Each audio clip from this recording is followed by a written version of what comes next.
Bismillahirrahmanirrahim. Assalamualaikum warahmatullahi wabarakatuh. Waalaikumsalam warahmatullahi wabarakatuh. Al-Fatihah ila ruhi sayyidina habibina syafi'ina Rasulillah sayyidina Muhammad ibn Abdullah sallallahu alaihi wa ala alihi wa sahbihi wa azwajihi wa dzurriyyatihi. Inna Allah ya'li darajatin fil jannah wa yanfa'una bi asrarihim wa anwarihim wa 'ulumihim wa nafatihim barakatihim في الدين والدنيا والآخرة ويجعلنا من حزبهم ويرزقنا محبتهم ويتوفنا على ملتهم ويحشرنا في زمرتهم بالعافية وسلامة لهم الفاتحة. أعوذ بالله من الشيطان الرجيم. بسم الله الرحمن الرحيم. الحمد لله رب العالمين الرحمن الرحيم مالك يوم الدين إياك نعبد وإياك نستعين اهدنا الصراط المستقيم صراط الذين أنعمت عليهم غير المغضوب عليهم ولا الضالين آمين. بسم الله الرحمن الرحيم. نويت تعلم والتعليم والتذكر والتذكير والنفع والانتفاع والإفادة والاستفادة والحث على التمسك بكتاب الله وسنة رسوله صلى الله عليه وسلم ودعاء إلى الهدى والدلالة على الخير ابتغاء مرضاته وقربه وثوابه وحسن الخاتمة مع اللطف والعافية صلاح العاقبة. Bismillahirrahmanirrahim. Alhamdulillahirabbil alamin. Wassalatu wassalamu ala asyrafil anbiya'i wal mursalin sayyidina wa habibina wa syafi'ina wa maulana Muhammadin wa ala alihi wa sahbihi ajma'in. Amma ba'du. Qala musanniful kitab Hadratus Syekh Imam Ibrahim al-Baijuri rahimahullah. Thumma ila Syekh Syarruha Imam Nawawi al-Bantani rahimahullah wa nafa'ana bihima wa bi'ulumihima fid dharain. Allahumma aftah qulubana futuhal arifin wa bihidmatika wansur alaina birahmatika ya arhamar rahimin. Ila anqal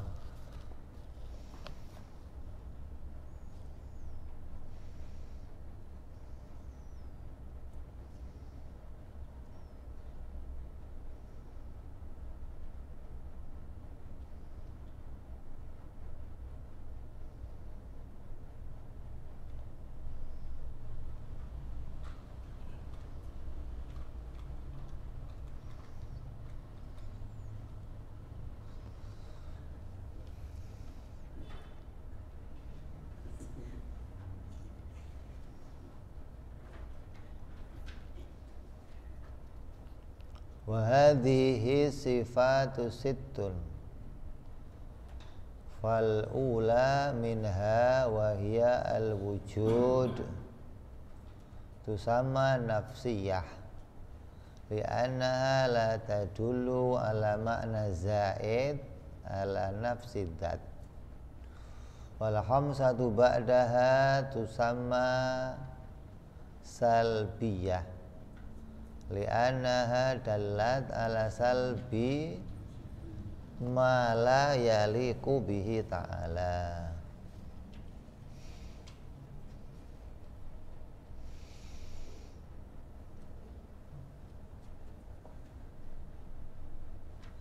Sudah kita bahas jumlahnya ada 6 sifat.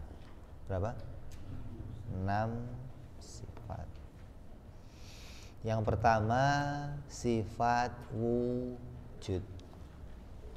Maka sifat wujud itu di dalam kategori sifat itu disebut namanya sifat nafsiyah. Karena sifat itu punya kategori. Sifat itu punya apa? Sifat itu berbeda-beda jenisnya gitu loh. Sama-sama sifat tapi jenisnya beda-beda. Maksudnya sifat itu kan sesuatu yang menunjukkan kepada zat, namanya sifat, kan? Nah, tiap sifat-sifat itu menunjukkan keadaan yang berbeda-beda gitu loh. Sifat ini menunjukkan pada ininya, sifat yang ini menunjukkan kepada yang itu gitu loh. Jadi tiap-tiap sifat menunjuk kepada sesuatu yang berbeda, maka ada namanya kategori sifat. Yang pertama kategorinya namanya sifat nafsiyah. Apa sifat nafsiyah? Sifat nafsiyah bagi Allah hanya ada satu, yaitu wujud. Kenapa wujud disebut nafsiyah?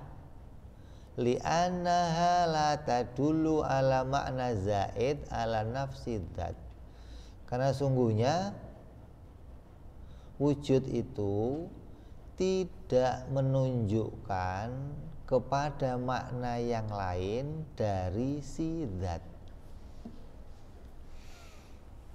Jadi, wujud itu belum menunjukkan kepada makna yang bisa dipahami dari zat itu menunjukkan makna lain. Jadi nggak ada makna lain yang ditunjukkan dari si wujud, hanya menunjukkan kepada adanya si zat. Contoh-contoh,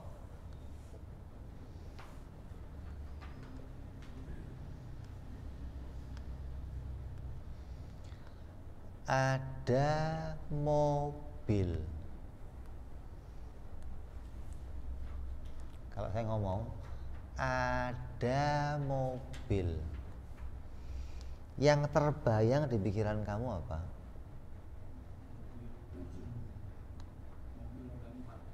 Mobil roda 4. Perkataan ada mobil itu belum menunjukkan truk atau sedan atau Toyota atau Mercy, bus, kan belum yang terbayang apa? Ya pokoknya mobil. Itu namanya nafsiyah.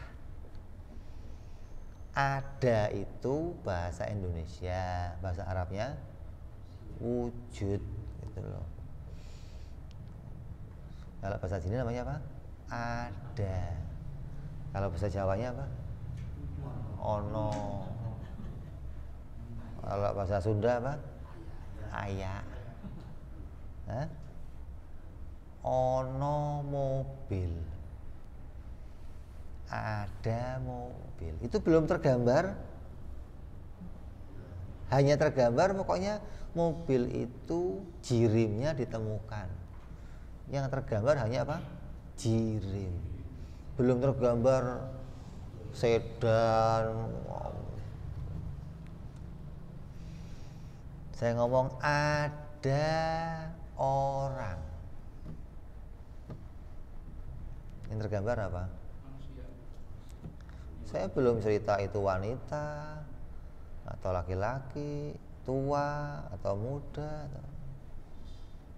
Jadi kalimat ada itu belum menunjukkan kepada makna yang lain, belum. Ada Tuhan. Tuhan itu ada. Menunjukkan apa? Ya dia bisa ditemukan keberadaannya gitu doang. Masih belum menunjukkan makna yang lain gitu loh. Hanya menunjukkan kepada bahwa dia itu sesuatu yang bisa ditemukan. Karena disebut ada. Ada rumah. Yang tergambar apa? Ya belum mau itu tingkat kayak kecil. Beda lagi saya ngomong begini, ada orang tua. Langsung muncul tuh di sini. Oh ya keriput, rambut putih. Muncul nggak? Nah, itu berarti sudah menunjuk kepada makna lain, gitu loh. Kalau belum menunjuk kepada makna lain, berarti sifat itu disebut namanya nafsiyah. Gitu loh. Jadi Allah disebut ada itu sifat yang belum menunjuk kepada makna yang lain, hanya menunjuk kepada dirinya ada motor, ada baju. Oh, belum bisa ngebayangin ini merah, apa kuning, apa hijau. Kalau ada baju kemeja, nah, muncul tuh, oh tangannya pendek. Itu menunjuk pada makna lain. Kalau hanya ngomongnya ada, maka perkara ada itu baru menetapkan kepada keberadaan dirinya itu jirim gitu loh. Kalau itu jadi adanya makhluk, adanya benda. Ada mobil yang tergambar apa? Jirim gitu doang. Karena menempat itu adalah nafsiyahnya si benda, mau itu mobil kayak, mau itu rumah kayak, mau itu. Ada orang, jirim, menempat. Yang tergambar sesuatu yang menempat, belum menggambarkan yang lain, belum. Ada rumah, ya tergambar sesuatu yang menempat. Ada gelas, ada masjid, yang tergambar ya baru sesuatu yang menempat, belum menggambarkan masjidnya tingkat, masjidnya ada kubahnya, belum. Itu namanya sifat nafsiyah, sifat yang belum menunjuk kepada makna lain, tapi dia hanya menunjuk kepada dirinya sendiri. Jadi disebut sifat karena dia menunjukkan kepada zat. Yang ditunjukkan apa dengan sifat wujud? Dirinya sendiri.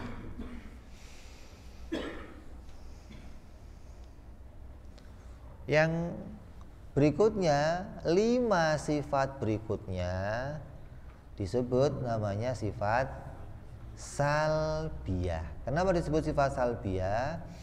Karena 5 sifat itu menunjukkan pada makna kesucian dirinya dari sesuatu yang tidak layak baginya. Ini sudah menunjuk pada makna yang lain, gitu loh. Bukan hanya menunjuk pada dirinya sendiri. Contoh, 5 sifat berikutnya apa aja setelah wujud? Dam, bako, kholafa, qiyamuhu, terus wahdaniyah. 5 nih. 5 ini disebut namanya salbiyah. Kenapa salbiyah? Karena 5 ini menunjuk kepada makna yang mensucikan Allah dari sesuatu yang tidak layak baginya. Dari mana lu? Insya Allah. Ngimpi apa dia? Dari planet.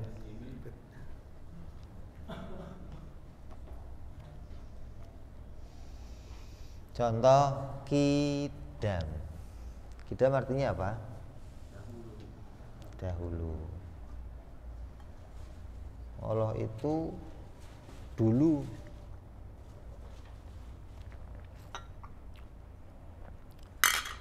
Maka makna kidam bagi Allah itu mempunyai makna tidak dulu.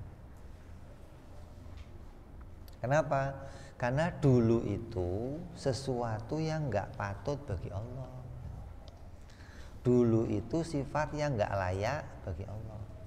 Maka harus dibersihkan Allah dari sifat yang tidak layak baginya. Kenapa kok dulu enggak layak? Karena dulu itu sifatnya makhluk. Dulu itu apa sih? Dulu itu sesuatu yang pernah tidak ada terus jadi ada, atau sesuatu yang ada permulaannya. Monas sudah dari dulu. bangunan Ka'bah sudah dari dulu. Nah, kalau Tuhan sudah dari dulu, ya sama dong kalau begitu dengan Monas. Sama dong dengan Ka'bah kalau begitu. Terus gimana? Oh, Tuhan itu tidak dulu. Itu maknanya apa? Tuhan itu tidak ada permulaannya, gitu loh. Kenapa? Karena perkataan dulu itu menunjukkan sesuatu yang ada permulaannya. Mau dulunya kayak apa saja, mesti ada permulaannya. Monas dulu, Ka'bah dulu. Nanti pertanyaan begini, duluan mana? Ka'bah sama Monas, duluan mana?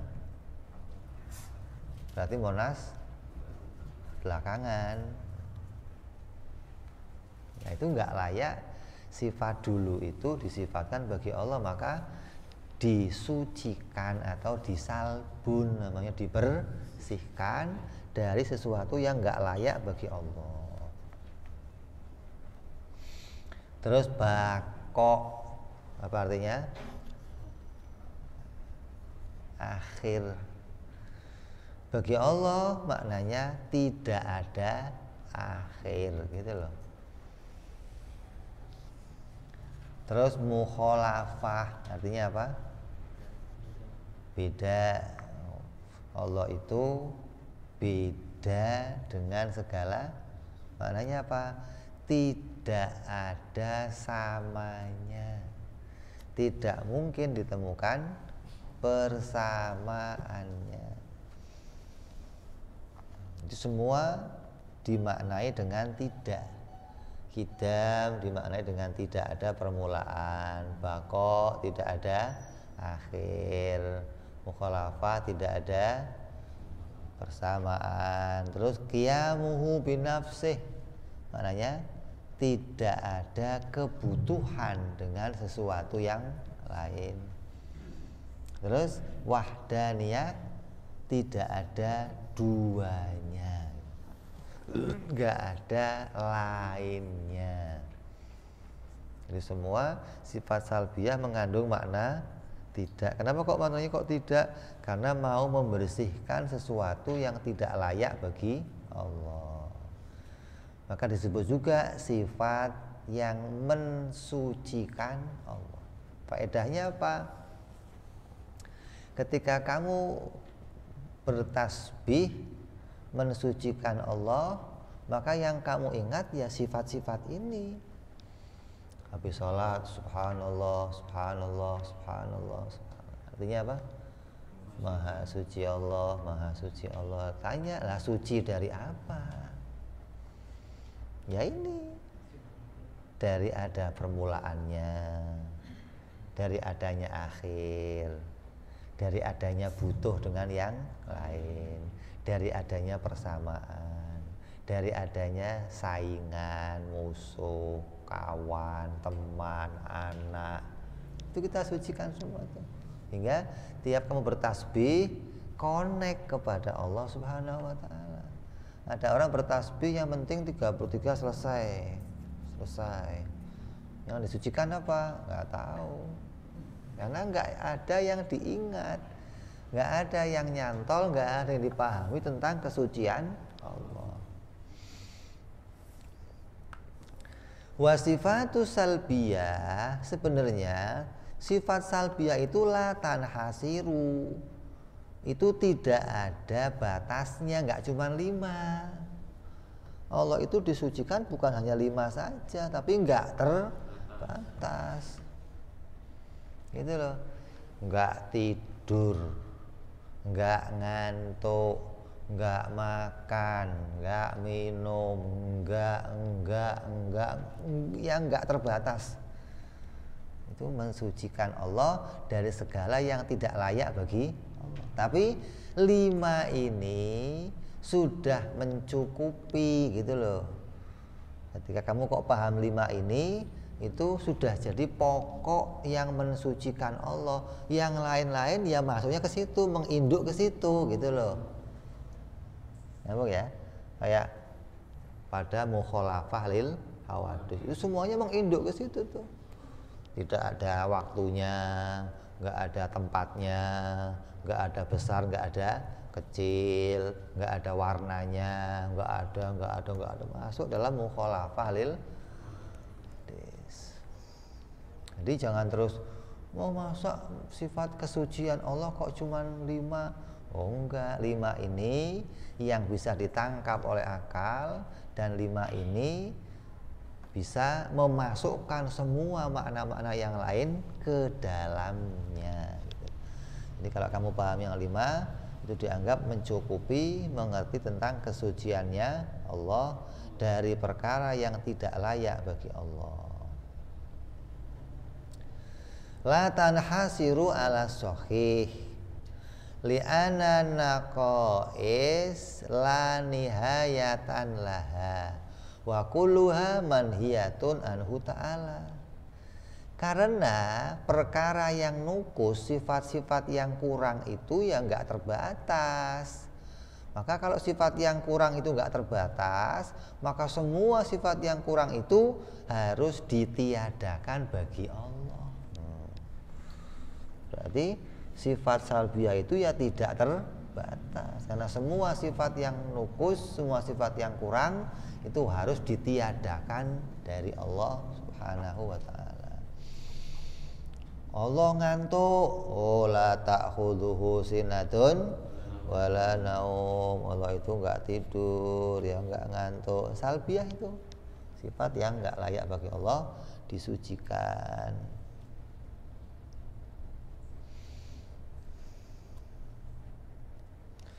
Wa hadhil khamsatu usuluha.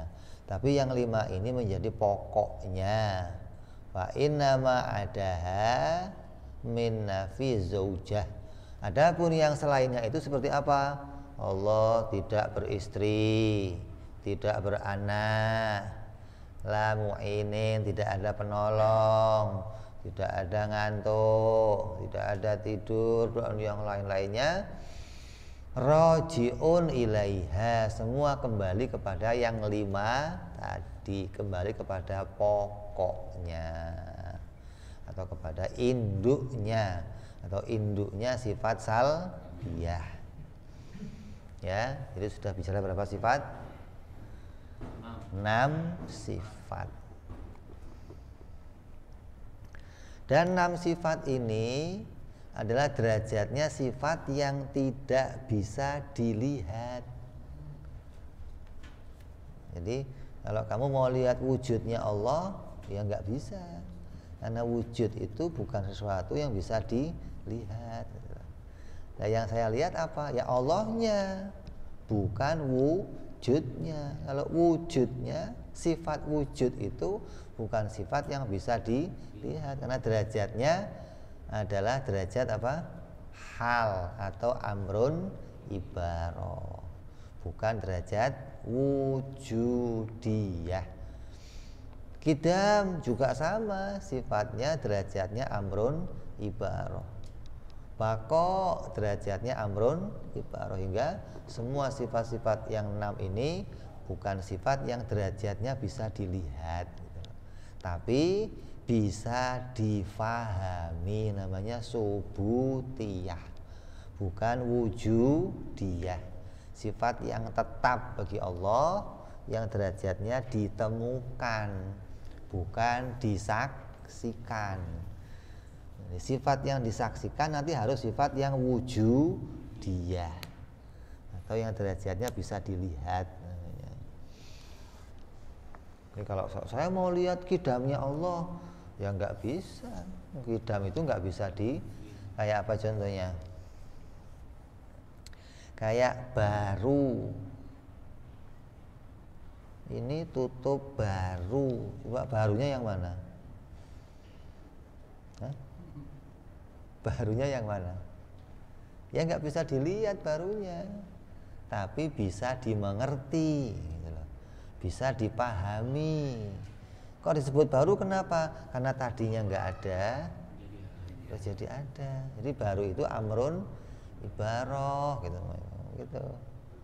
Bukan perkara yang bisa dilihat, gitu loh. Nyambung. Sama dengan sifat-sifat ibarah yang lainnya.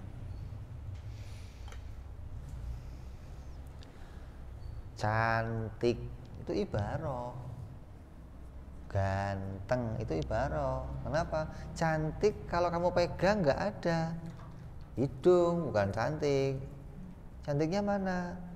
Itu jidat, bukan cantik. Coba cantik yang mana? Hah? Lah yang mana coba pegang? Lah ya namanya amrun ibarah gitu loh. Sesuatu yang bisa kamu ngerti tapi nggak bisa kamu lihat, nggak bisa kamu sentuh, nggak bisa kamu nyatakan, bisanya hanya digambarkan gitu loh. Namanya aja penggambaran, kayak gerak. Gerak itu yang mana? Atau diam. Diam itu yang mana? Oh itu amrun ibarah, bisa dimengerti tapi nggak bisa itu gerak itu bukan gerak, itu yang gerak yang kamu lihat itu bukan lihat geraknya, bukan. Kalau geraknya itu hanya bisa difahami. Apa sih gerak itu? Oh sesuatu yang tadinya di sono sekarang di sini, namanya gerak. Kalau diam, tadi di sini sekarang di sini, namanya diam. Kalau gerak, tadi nggak di sini, sekarang di sini, berarti gerak. Baru sama, baru itu apa? Ibarat apa sih? Yang tadinya nggak ada, terus namanya baru. Nah kidam apa? Sesuatu yang tidak ada permulaannya. Ibarat juga arti sifat yang menggambarkan tidak adanya permulaan bagi Allah, disebut namanya sifat qidam. Jadi sifat yang maknanya amrun ibarah.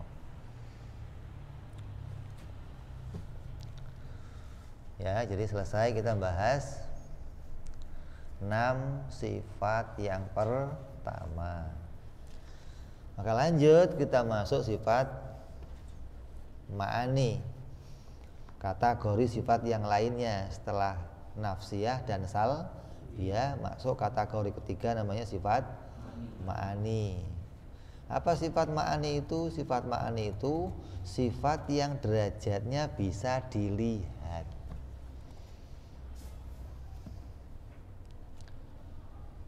Sifat yang derajatnya bisa disaksikan. Sifat yang menunjukkan kepada makna dirinya sesuatu, makna sesuatu pada dirinya. Artinya seperti ini meja disebut ada, peci ada, baju ada. Padahal sama-sama ada, kenapa kok beda-beda namanya? Ini meja, ini peci, ini baju, padahal sama-sama ada. Yang membedakan apanya? Sifat ma'aninya gitu loh. Jadi sifat yang menunjukkan makna. Ketika kamu melihat perkara sifat itu, kamu jadi tahu oh itu meja.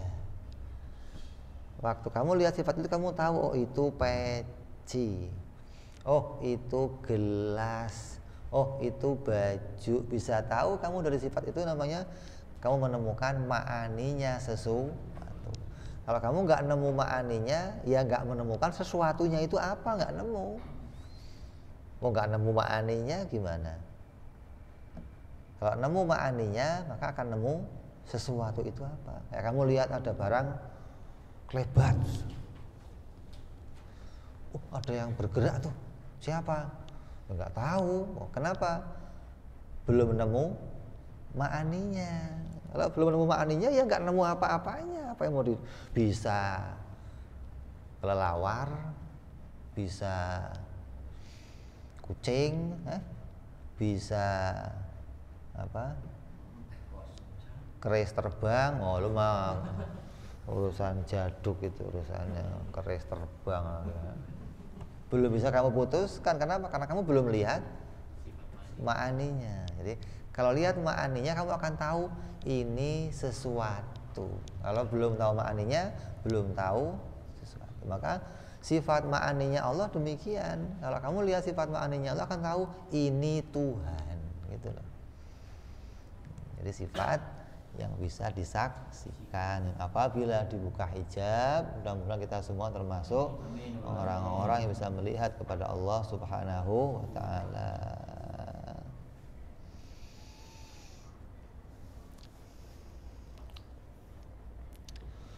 Wa yajibu fi haqqi ta'ala al-qudratu. Wajib bagi Allah bersifat kudrat. Wa ya sifatun, kudrat itu apa? Sifat wujudiyatun yang derajatnya wujudiyah. Nah, itu nih. Kalau yang kemarin sifat yang derajatnya subutiyah, hanya ditemukan atau hanya ditetapkan bagi Allah, tapi nggak bisa disaksikan. Kalau ini sifat yang derajatnya wujudiyah, derajatnya bisa disaksikan.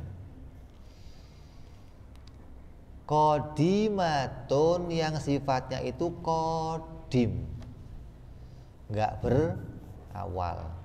Jadi yang tidak berawal itu bukan hanya zatnya Allah, gitu loh. Kalau zatnya kodim, maka sifatnya kodim. Masa ada zatnya kodim sifatnya baru, atau sifatnya baru zatnya kodim? Nggak ada. Kalau zat baru ya sifatnya pasti baru, zatnya kodim maka sifatnya pasti kodim. Terus qaimatun bidzatihi ta'ala, yang sifat itu berdiri pada dirinya Allah. Yang sifat itu adalah bukan zatnya Allah, gitu loh. Jadi kudrat itu adalah sifat yang bukan zatnya Allah. Karena kelompok Mu'tazilah mengatakan kudrat itu adalah zatnya Allah.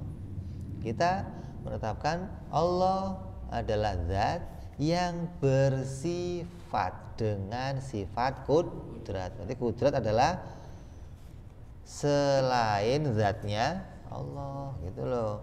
Bukan kudrat itu ya zatnya Allah, oh bukan. Jadi sesuatu yang berdiri pada zatnya Allah. Tapi keadaan berdirinya sudah kita bahas, bahwa berbeda dengan berdirinya jirim dan arot, gitu kan. Kalau jirim dan arot itu ada dalam dan luar, ada tempel-tempelan. Kalau susun atau namanya tarkib, gitu loh. Tapi kalau zatnya Allah dan sifatnya Allah tidak tarkib, karena walaupun disebut itu sifat yang berdiri pada zat, maknanya bukan perkara lain. Artinya bukan perkara lain itu bukan sesuatu yang bisa dipisahkan dari zatnya. Bukan sesuatu yang bisa dipisahkan dari zatnya. Disebut sifat. Contohnya apa? Putih. Baju ini putih. Putih dan baju ini bisa dipisahkan nggak? Bisa dipisahkan. Kalau baju ini dan putih ini bisa nggak dipisahkan? Bisa. Copot putihnya gitu.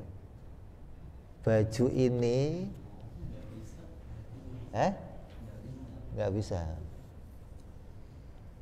Nah, putih ini baju atau bukan? Bukan.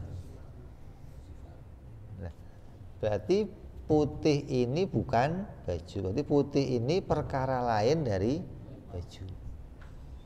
Nah, untuk tahu putih ini perkara lain, maka putih ini bisa berdiri pada selain baju.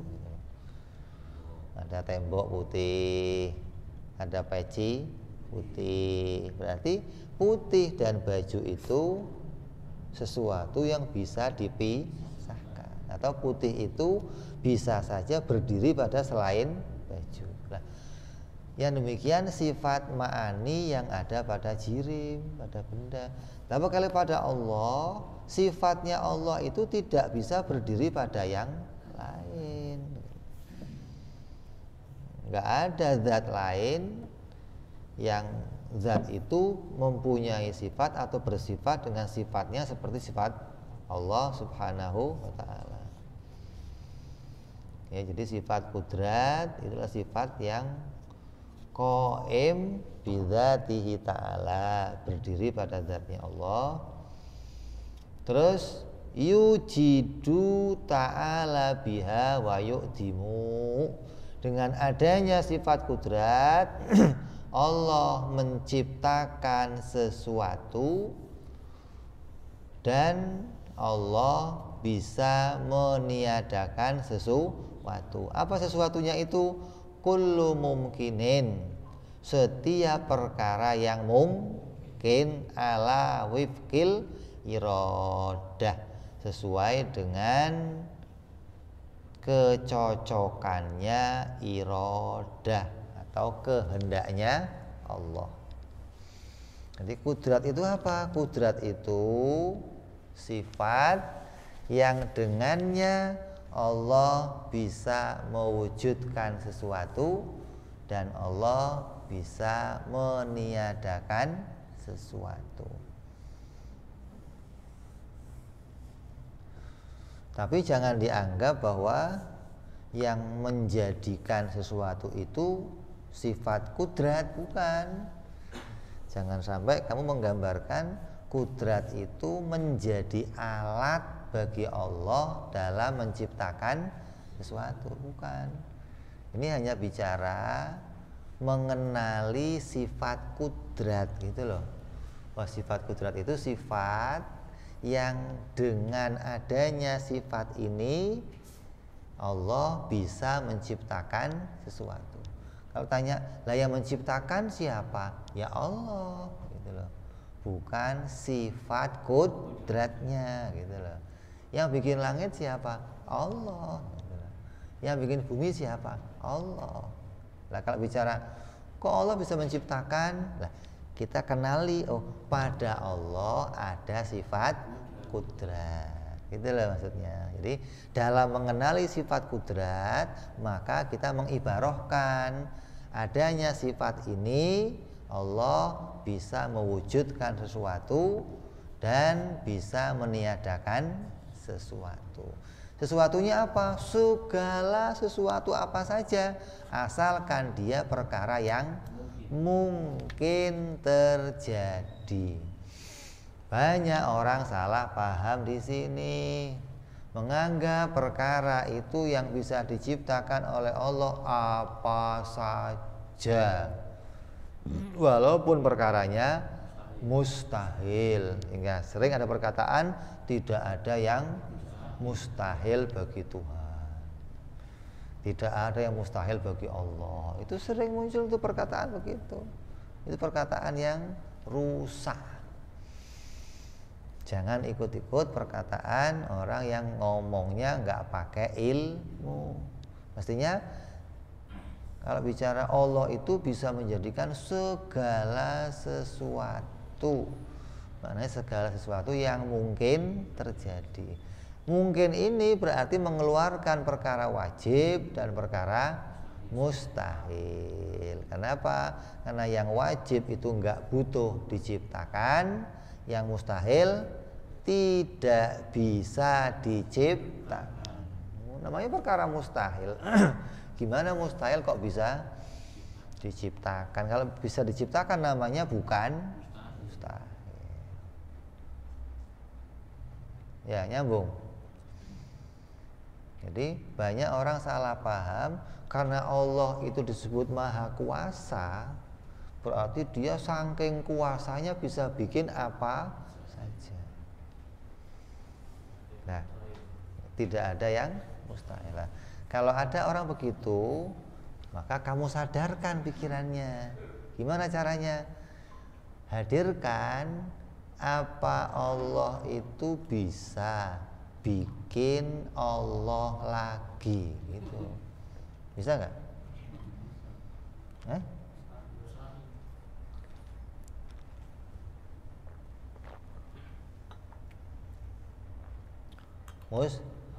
Tadi katanya nggak ada yang mustahil, sekarang mustahil. Gimana sih?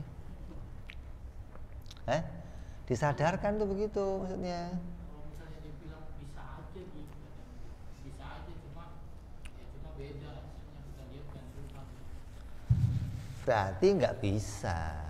Kalau bisa bikin Tuhan lagi, ya mestinya ya jadi Tuhan lagi. Oh Allah ya bisa saja bikin Tuhan yang seperti dirinya lagi. Kalau jadi yang seperti dirinya lagi, namanya apa? Namanya Tuhan-Tuhanan, bukan Tuhan. Lah ya kan Tuhan duplik apa Tuhan? Kayak ada mobil, terus kamu bikin mainannya namanya mobil. Nanti kan bukan mobil beneran. Kalau ada Tuhan kok dibikin namanya Tuhanan. Jadi Allah bisa nggak bikin Tuhan? Ya mustahil gitu loh. Lah kalau bikin anak berarti bikin Tuhan kecil. Kalau bikin Tuhan yang gede mustahil, kalau yang kecil ya mustahil. Kalau Tuhan kecil terjadi gede gitu lo kira. Nah, banyak pikirannya orang, bahkan kadang ulama-ulama besar mengatakan kalau Allah tidak bisa bikin anak berarti dia lemah. Coba. Berarti saking kebablasannya memandang kekuasaan Allah, nggak bisa melihat apa yang menjadi ta'aluknya kudrat atau yang dihadapi kudrat atau yang bisa dikerjain oleh dia. Mau mengeneralisir semuanya bisa dibikin, yang wajib bisa, yang mustahil bisa, yang jaiz, itu namanya kebablasan. Makanya kalau nggak pakai ilmu ya begitu. Jadi walaupun dia ahli fikih sekuat apapun, fikihnya pinter, bisa ngarang kitab fikih, kalau nggak didasari ngaji tauhid, nanti ada keplesetnya gitu loh. Karena akan menjumpai nanti dia sesuatu yang akan membuat hatinya itu seakan-akan kalau saya mengatakan Tuhan nggak bisa, berarti lemah dong. Nggak apa-apa, kamu mengatakan Tuhan nggak bisa itu nggak apa-apa, nggak disalahkan. Tuhan nggak bisa bikin anak, Tuhan nggak bisa bikin istri, Tuhan nggak bisa bikin Tuhan lagi, nggak apa-apa. Kenapa? Karena yang tidak bisanya itu pada perkara yang mustahil gitu loh. Kalau pada perkara yang jaiz kok tidak bisa, nah itu namanya mencederai, namanya lemah. Kenapa? Ada perkara yang mungkin terjadi, yang seharusnya bisa diciptakan kok dia tidak bisa, itu namanya lemah. Tapi perkaranya nggak bisa diciptakan, nggak terjadi. Kalau dikatakan dia nggak bisa bikin, ya nggak apa-apa gitu loh. Nah, karena takut mengatakan lemah, karena takut punya kesan lemah, hingga sampai mengatakan bisa saja gitu. Itu namanya kebablasan. Lemah itu kalau menciptakan perkara yang jaiz, terus dia nggak bisa, itu namanya lemah. Nah, orang yang demikian rata-rata tidak bisa membedakan mana perkara luar biasa, mana perkara yang ini yang bahaya nih. Ya, bisa nggak bedain? Mana luar biasa, mana mustahil. Ada semut segede gajah. Namanya apa? ada gajah terbang. Ya? Namanya apa? Luar. Orang umum kalau kamu tanya ada gajah terbang. Apa? Kenapa mustahil kata dia? Karena nggak pernah ditemukan. Ini salahnya nih. Mustahil itu bukan yang tidak pernah ditemukan. Mustahil itu tidak akan pernah ditemukan. Itu namanya mustahil. Kalau belum pernah ditemukan bukan mustahil. Ya dong, mustahil itu sesuatu yang tidak akan pernah. Caranya gimana untuk tahu ini mustahil atau luar biasa? Cara yang bedanya gimana? Digambarkan, Tergambar dalam. Cara bedainya gambar pakai akal. Kalau akal kamu cetek, rada bego akal kamu, artinya tidak bisa berimajinasi, ya sudah pakai papan tulis gitu aja. Kalau sesuatu itu bisa digambarkan di papan tulis, maka itu berarti bisa diciptakan gitu loh. Adapun kok belum pernah muncul, ya karena belum diciptakan. Tapi sesuatu yang bisa digambarkan, maka dia bisa diciptakan, tidak disebut sesuatu yang mustahil. Nah, mustahil yang bagaimana? Mustahil yang tidak bisa digambarkan. Kalau digambarkan nggak bisa, maka diciptakan ya nggak bisa, gitu loh. Sesuatu yang nggak bisa digambarkan itu tidak akan mungkin bisa diciptakan. Nah, yang bisa digambarkan maka bisa. Contoh, kamu pernah lihat film SpongeBob? Apa SpongeBob? Itu film apa itu? Hah? Iya, yang bagaimana itu? Busa cuci piring, bisa dongeng ya, bisa masak, bisa jalan-jalan. Ya, busa cuci piring. Ada lagi palu sama paku ngobrol. Tang sama ada filmnya, ada begitu. Itu sesuatu yang bisa digambar. Nah, kalau bisa digambarkan seperti itu, maka pasti bisa dinyatakan, gitu loh. Jangan kamu pikirannya, oh itu mah kartun, hayalan. Justru dari sesuatu yang bisa dihayalkan itu bisa diciptakan. Itu semua pernah terjadi di zaman Nabi. Zaman sekarang kamu nggak pernah ngelihat aja, jadi nganggapnya oh nggak mungkin. Bukan nggak mungkin, namanya luar biasa, di luar kebiasaan kita. Biasanya SpongeBob ya diem aja, biasanya palu sama tang ya diem aja, nggak ada palu sama tang kok saling.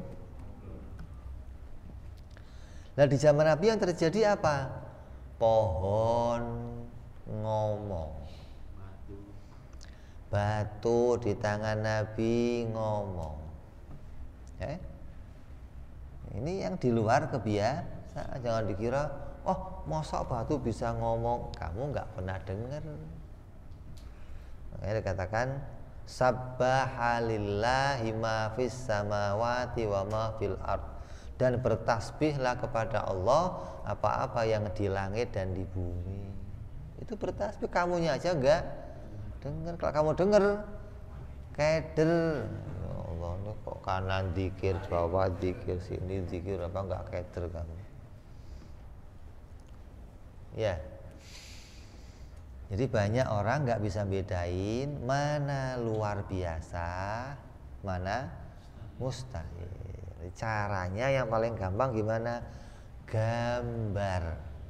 Kalau di imajinasi kamu nggak bisa tergambar, nah coba pakai papan tulis. Kamu hayalkan apa coba?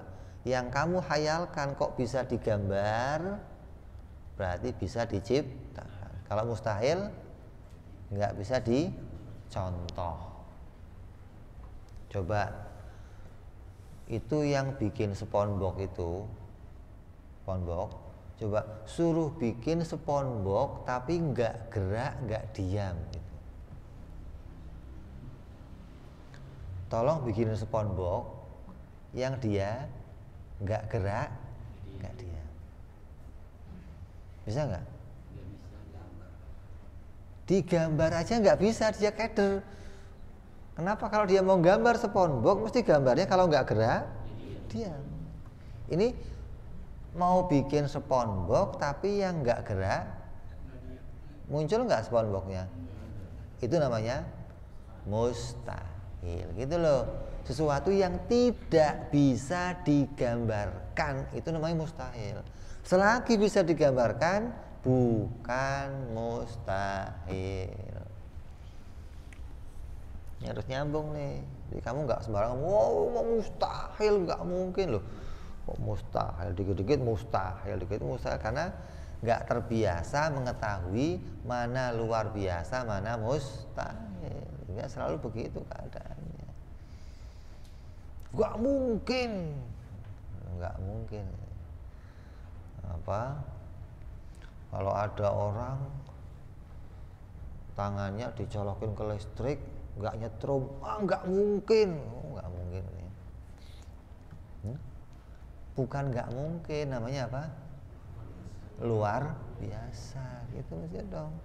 Ada orang kok dimasukin listrik, kupingnya nyala, meledut gitu, namanya apa? Luar biasa.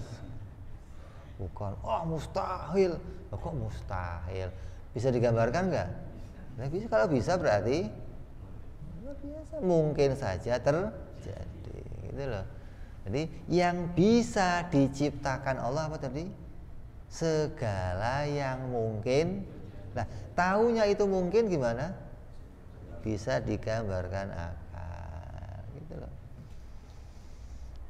Ini orang dulu tahun 90 kita lagi ngapain tuh?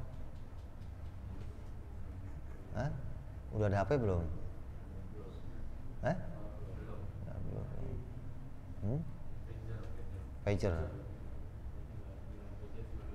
Hah? 90 masih nonton TV bareng-bareng loh.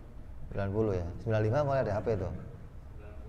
95 mulai ada HP? 95 masih pager.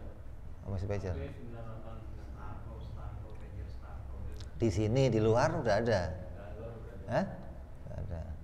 Itu Bill Gates udah ngomong nanti akan ada Google Map. Orang jalan dituntun dari langit, belok kiri, belok kanan. Ini kan mana bisa, gimana nuntunnya? Imajinasi. Itu mungkin ternyata sekarang terjadi. Kamu jalan kemana aja pakainya map, Sherlock, Sherleft, ya kan? Itu namanya imaji, mungkin saja terjadi. Jangan itu mah kecil kelasnya. Imam Abu Hanifah radhiyallahu anhu, sahibul madhab, itu pada masa itu sudah merumuskan hukum bagaimana transaksi tanpa orang. Kok bisa transaksi tanpa orang? Kayak penjual apa itu? Apa? Minuman kan? 5.000. Masukin apa itu? Masukin uang 5.000. Koin. Di bandara gitu. Serap ambil. Itu sudah dirumuskan oleh dia tahun. Itu namanya imajinasinya mungkin saja segala yang bisa digambarkan maka bisa diciptakan gitu ya. Jadi Allah bersifat kudrat ya, dengan sifat kudrat Allah bisa menciptakan segala yang mungkin terjadi gitu batasannya tuh ya. Ini bicara sifat kudrat. Nah, sifat kudrat ini sifat yang punya ta'alluq atau punya kerja. Kenapa? Sifat yang punya kerja itu cirinya apa? Kalau disebutkan sifat itu pasti akan dituntut. Ada si Budi itu punya sifat mampu. Orang akan nanya mampu apa gitu loh. Allah itu bersifat mampu. Mesti nanya mampu apa. Nah, mampu apa itu menunjukkan apa? Ta'alluq atau perkara yang dihadapin sama sifat atau tuntutan sifat pada perkara lain selain zat, itu namanya ta'alluq. Kan sifat itu selalu menuntut kepada zat karena sifat nggak bisa berdiri. Nah, kalau sifat itu selain nuntut kepada zat juga punya tuntutan pada yang lain, maka tuntutan pada yang lain namanya ta'alluq atau kerjanya sifat. Oh, dia punya sifat melihat, mesti nanya melihat apa. Oh, dia punya sifat mendengar apa. Jadi semua sifat ma'ani itu nanti rata-rata punya ta'alluq atau hadapan kerja. Kudrat secara umum punya dua macam ta'alluq, yaitu suluhil qadim dan tanzizil hudus. Secara umum ta'alluqnya kudrat ada dua, suluhil qadim dan tanzizil hudus. Apa suluhil qadim? Suluhil qadim itu adalah kepantasan bagi Allah menciptakan segala sesuatu.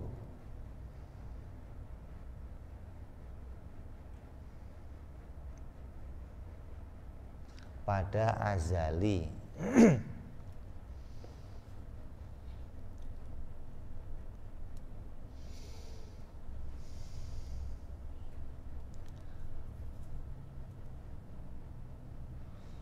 Yang kedua ta'alluq tanzizil hudus atau hadis, yaitu Allah nyata memunculkan sesuatu.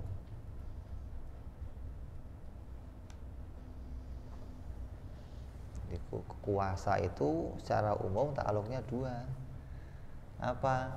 Siap menciptakan dan nyata menciptakan. Kenapa kok pakai dua ta'alluq? Biar kamu nggak sampai terkesan Allah itu sebelum bikin alam nganggur, sebelum bikin langit, bumi semua dibikin masih kosong semua, Tuhan ngapain? Nganggur gitu. Bukan nganggur, apa? Siap menciptakan. Kok siap? Kenapa? Karena punya kemampuan. Karena punya kemampuan, maka dia siap menciptakan tanpa ada permulaannya. Gitu loh. Oh, namanya kuasa, saya bisa mampu. Tangan saya punya sifat mampu. Maka bisa nampar, bisa nonjok, bisa salaman. Kan? Bisa itu belum kerja, belum, baru suluh, namanya pantas saja. Kalau tangan itu nampar, kalau tangan itu nonjok, pantas saja. Kenapa? Karena ada kemampuannya gitu loh. Kalau sudah ada pantas kerjanya, ketika betul-betul dia itu salaman, namanya nyata kerja, gitu loh. Namanya tanzizil udus. Yang tadinya siap kerja, lalu setelah muncul sesuatu jadi nyata kerja. Secara umum itu ta'aluknya kudrat. Jadi yang muncul segalanya ini adalah perkara yang ditanzizi, dinyatakan wujudnya oleh Allah. Adapun yang belum muncul itu masih suluhi, pantas saja diciptakan oleh Allah Subhanahu wa ta'ala. Nah, besok insya Allah kita perjelas. Musannif di sini Sahibul Syarah Imam Nawawi memasukkan ada 7 ta'aluknya kudrat agar kita jelas tentang sifat kuasanya Allah Subhanahu wa ta'ala. Itu menyangkut keseluruhan keadaan kita. Kita akan bahas satu persatu pada perjumpaan yang akan datang insyaallah. Wallahu a'lam bishawab. Ila hadratin Nabi. Al-Fatihah.